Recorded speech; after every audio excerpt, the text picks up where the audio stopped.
All right, we're going to start with the nation. Nigeria fails to meet OPEC's 1.78 million barrels per day quota. Confusion in PDP over plot to stop Atiku and Saraki Tambuwal. Akpanu-Dőedehe, APC convention plans on course. That's good. 35 million Nigerians have no access to telecoms, says NCC Chief Dambata. UK suspends students' work and family visas for Nigerians. Incessant grid collapse, power outages and businesses. And gunmen kill 7 policemen, 11 others in the Bonny Kebbi, Niger State. Okay. Yeah. So now, Mikey, you want to start? Okay, the UK, the United Kingdom, has placed a temporary suspension on study, work, and family visa applications in Nigeria. And they say the reason they're doing this is because they're giving priority to applications made under the Ukraine family scheme. I'm sure due to the humanitarian crisis, the war that's happening between Russia and Ukraine, they may be having a lot more applications from that part of the country, and so they are putting their focus on that part of the country and applications from there. So countries like, although they didn't mention other countries, so I don't know if this report is just highlighting Nigeria because this is Nigeria, but I was hoping to see what other countries have been put on this temporary suspension. Right. And they said that some of the visa applications, said the standard applications would take longer than usual. They will take 6 weeks, but all the others have been put on suspension, and they apologize for any inconvenience this may cause. Okay, please, can I take the PDP story? Yes, please, go ahead. Yes. There was confusion there in their meeting yesterday because in their meeting, sorry, not kidding, in their meeting yesterday because a very vocal governor from the south, they didn't say the name, was against against the people who left PDP to APC.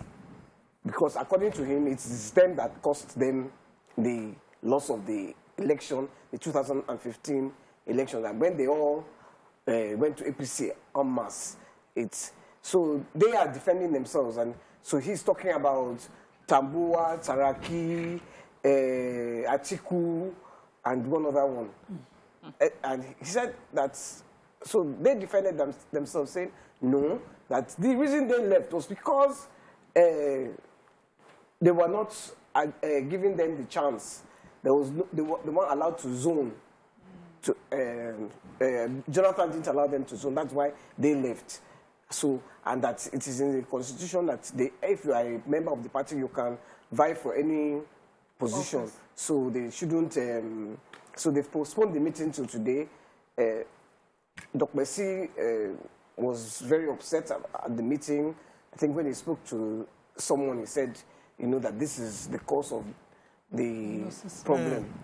Okay, yeah. Talking about crisis, party crisis, the spokesperson, the secretary of the Caretaker Extraordinary Convention Planning Committee, that is CECP of APC, Senator John James Akpanu-Dőedehe, was saying yesterday that there's absolutely no trouble with their party, there's no crisis at all, that they have released a statement which will be made available to the press. And according to them, Buni is expected. Remember the crisis happening that they're saying that he shouldn't resume or he should resume.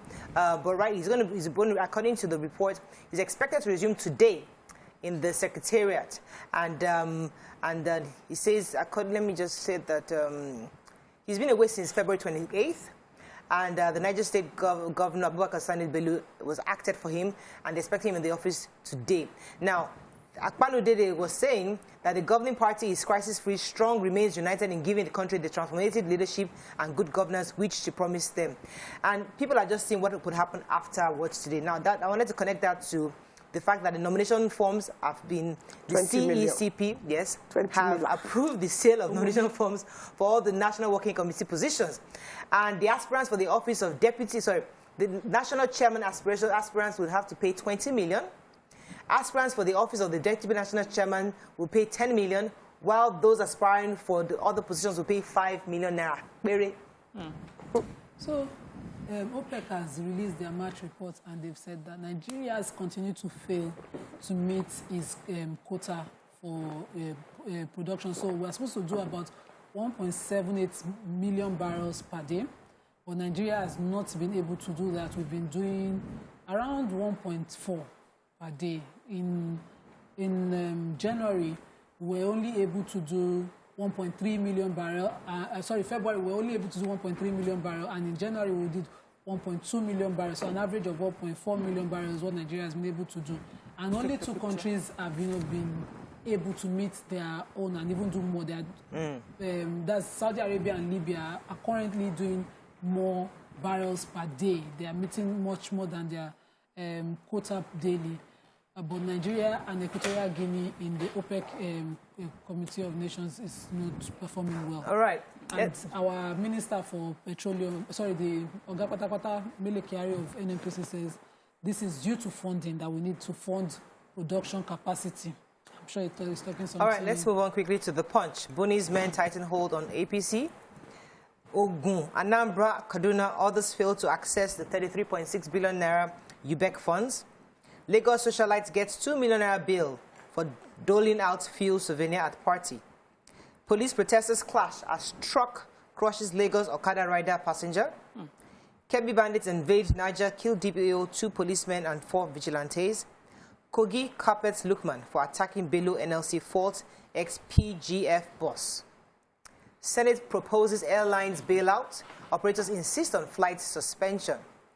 Amid fuel crisis, Nigeria's inflation hit 15.70% in February. And federal government will tap $2.2 billion Euro bond for fuel subsidy funding, says minister.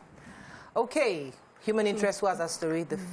I have another human, not the truck driver. Okay. I have the pastor that was abducted. Okay. It was the bandits came into his church, and they asked for the pastor, and they took him away.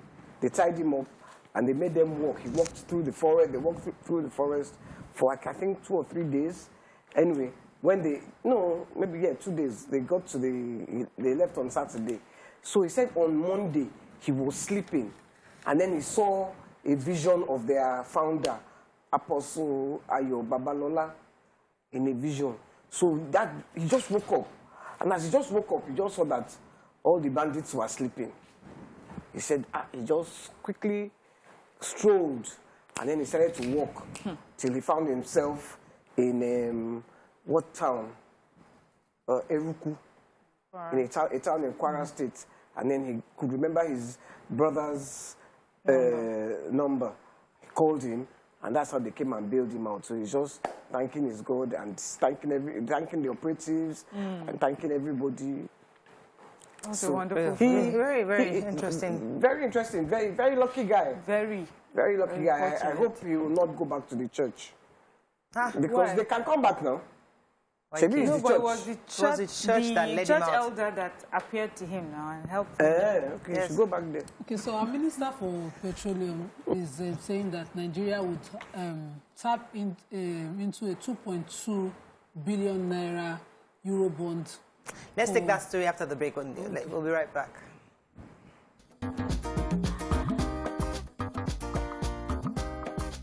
Stay tuned. Your View will be right back. I need to, because you people did not understand when I said the man shouldn't go back to that church. Okay. Because the bandits will be looking for him. If they picked him from the church, they will wake up, they will see that he has gone. If he goes back, that's why he said he shouldn't go back to the church. I didn't because understand. he shouldn't be grateful that the pastor came to him. Okay. All right. So Mrs. Zainab Ahmed, our Minister for Finance, Budget and National Planning, says that we are looking at borrowing from Eurobonds $2.2 billion this month or next month, money that we are raising to pay subsidy for PMS. And we're also looking at borrowing locally to shore off that money, but the essence of borrowing that money is to pay subsidy. Yes, and in the same Punch newspapers, our Bureau of Statistics is saying that our consumer price index rose. All of us know, and the consumables that they talked about was, price of gas, liquid fuel, wine, tobacco, spirit, narcotics, solid fuel, among others. Essentially, the basic things that we know were all that the prices went up. And they also said our inflation rose to 15.70%. Me, I'm just looking at this data that we're collecting and trying to see why it's advisable to continue to borrow for things that we cannot... For subsidy. We cannot, yes, for subsidy. So if we are borrowing to build the infrastructure, which the MD of NNPC Limited said, I would understand. But if we are borrowing to continue to further put cost and hardship and incur debt, I still don't get it. Yeah, but if they try to borrow that money so let's just imagine that money now, that 2.2 billion was taken to build refinery, and they don't pay subsidy. NSC will carry placard. Anyway, as it is now, they pay the subsidy.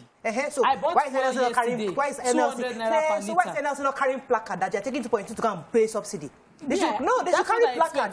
This one I agree with you. So then NLC should carry placard. I'm alone on my placard carrying this morning. So NLC, Ayuba Waba should please object to $2.2 billion being borrowed to pay subsidy. Because in his own mind, he should understand that money is going to private pockets. Be a woman attacking a woman. Yes. It's high time I think Mrs. Ahmed is not doing the right thing. She's sitting with one mouth at one time saying it's not okay for us to borrow. At one time, other time she's saying it's okay. What if she's paying to the gallery? Because that's what Nigerians want. She's paying to the gallery because Nigerians will carry placard at home and kill her. Not to our gallery, to the gallery of our appointees. Because there was a time that they came out and they said that by June the subsidy will stop being paid. The same people came for her jugular. And then we heard they came for her jugular. We said we didn't protect her. Yeah. We're like, yes, we didn't protect her. Now we're accusing her. They have always gone for the president. So she should advise it's just complete mismanagement because if they had removed subsidies. Oh, Waiki, you always take us back. I'm talking about yes, I'm going to take you back. We can't go back. So, Waiki, look, if you are borrowing money that you cannot pay back.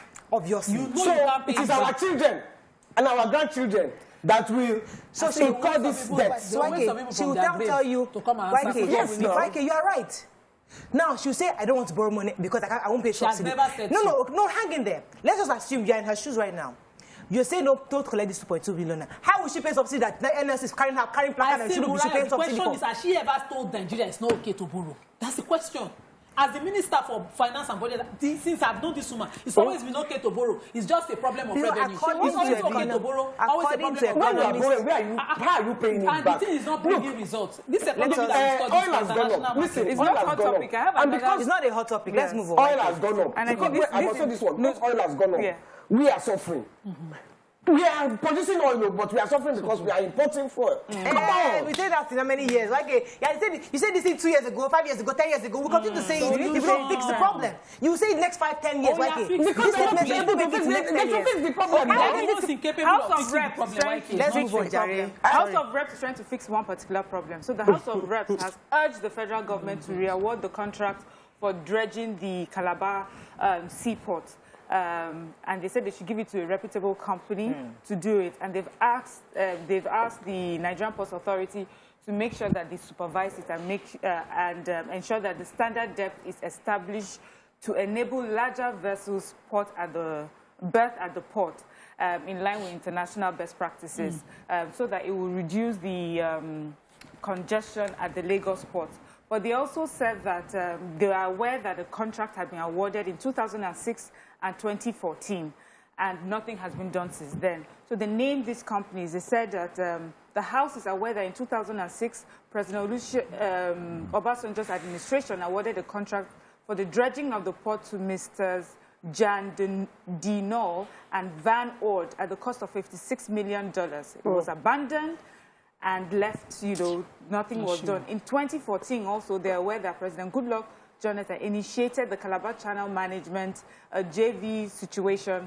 That one too was left abandoned. Nothing happened. So they are asking, let's dredge this Calabar seaport, make it an option for alongside Lagos State ports, but also investigate why in 2006 and 2014 monies were giving out for this contract and nothing happened. Okay, it is just the same thing we're talking about.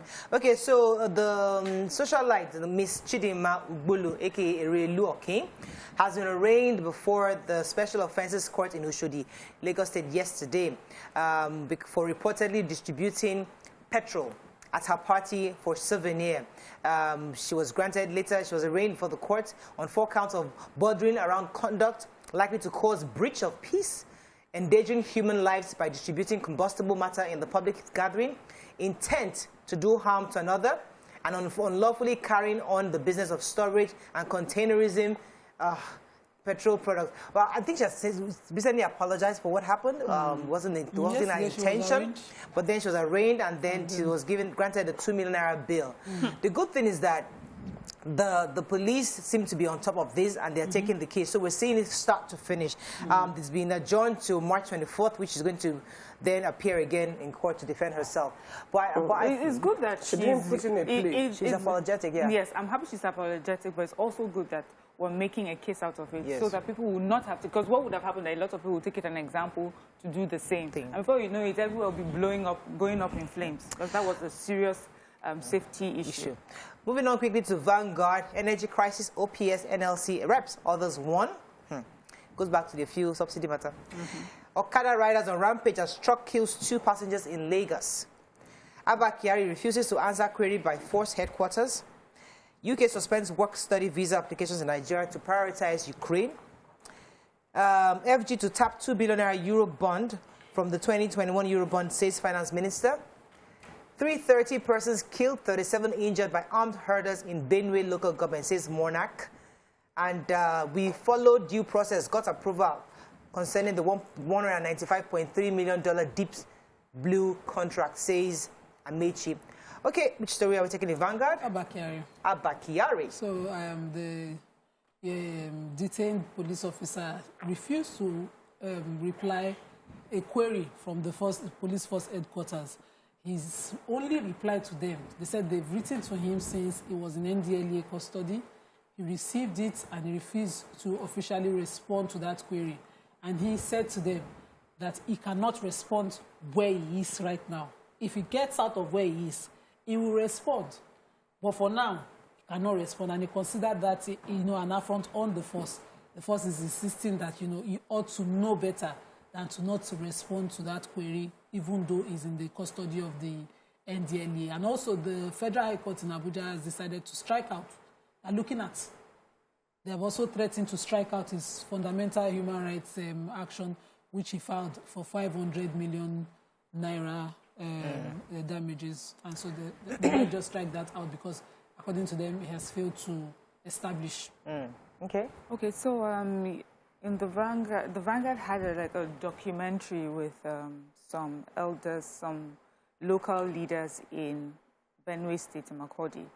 And in the course of this documentary, they gave information that, since 2011, about 390 persons have been killed in repeated armed Fulani headsmen attack in their communities. They said in Gwere West local government area of Benue State, they said about 37 injured. They gave names and a breakdown since 2011, the attacks, the homes that have been ransacked, and all the different things that they have suffered because of armed Fulani headsmen attacks. But they also said that these chiefs, as that the third-class chiefs, they said in trying to bring peace to their communities, they have asked that, the Fulanis are not allowed, the headers are not allowed into their communities. But the unit head pushed that aside and insisted that these people are allowed to come and that they should be willing to accommodate them. And for them, they feel that allowing them into their communities is what has caused this. And, they're appealing to the government to mount blockades at entry points to, protect them from armed headers coming in from Nasarawa states and all the other states. So, when we talk, I took this story because usually when we talk about these things happening, we usually don't say the names of the people. We move on, 2011, but these are people that have been able to document what has happened to them over the years. And I hope that this information means that they will take better security measures in protecting that community. That is not just numbers game, and we're just talking about people. We have to run out of time. I really want to take the story on the truck that happened. Truck driver, we'll actually take as one of our hot topic. Stay with us. We'll be right back.